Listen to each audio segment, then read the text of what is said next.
The picturesque village of Ein Karem, located on the slopes of Jerusalem, could be described as the cradle of Jewish and Christian history in the land of Israel. It also witnessed hundreds of years of Arab history, but it is most famous as the birthplace of Jesus' cousin, John the Baptist.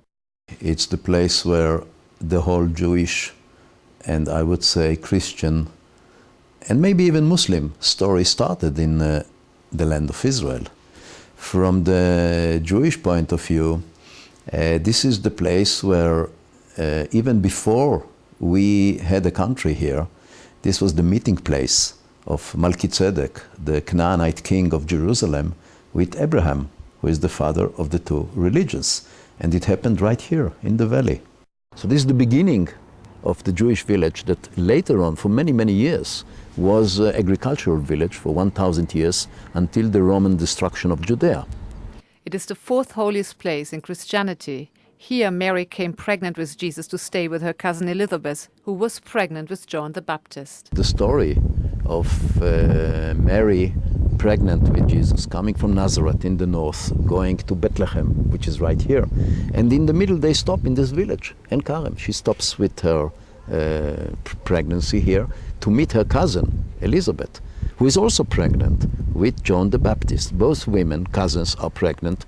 And the meeting is a very important meeting in Christianity, because at that time John the Baptist was jumping in the womb of his mother, recognizing Jesus in the womb of his mother. So this meeting is the first meeting of the two of them and the first recognition of Jesus Christ. And it's also important for the Muslims, because the mosque that you will see here is the mosque that was built on the name of Omar, the conqueror of Jerusalem in the 7th century. He stopped here on the way to conquer Jerusalem. During the War of Independence in 1948, most Arabs fled the village. In his book on Ein Karem, Moshe Mirav dedicated a whole chapter to John the Baptist, who he considers his Jewish hero. Who was this man, Jesus' cousin, who baptized him in the Jordan River? He was considered at the time the greatest Jew. And it was also mentioned by Jesus that he is the greatest of all the Jews in our time. I think he was from the Isim, special sects in Judaism, who lived here. And he was actually the first communist in history. He came and spoke about, if you have two shirts, you have to give one to the other one. And he was killed, by the king Herod, because he was against the kingdom and against the corruption. John's father was a high priest in the temple in Jerusalem.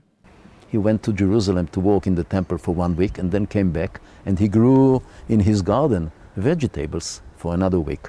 Eleanor, the mother of the Byzantine Emperor Constantine, came to Ein Karem, and she built the first church in honor of John the Baptist. The basis is Byzantine. On the top of it, it's another story. King of Jerusalem in the time of the Crusaders built the church that you see today. To build the church, Eleanor ordered her men to knock down the Roman statue of Venus on the hill. While researching his book on Ein Karem, Moshe Mirav discovered a mikveh on the hill which dates back from long before John the Baptist. The mikveh is one of the oldest Jewish findings in the Jerusalem area. We found a hole full with water, and nobody knew what it is. So I brought some archaeologists, I'm not an archaeologist, and they proved actually what I thought, that this is a mikveh. In a nutshell, the picturesque village of Ein Karem embodies the whole history of the land of Israel and Jerusalem.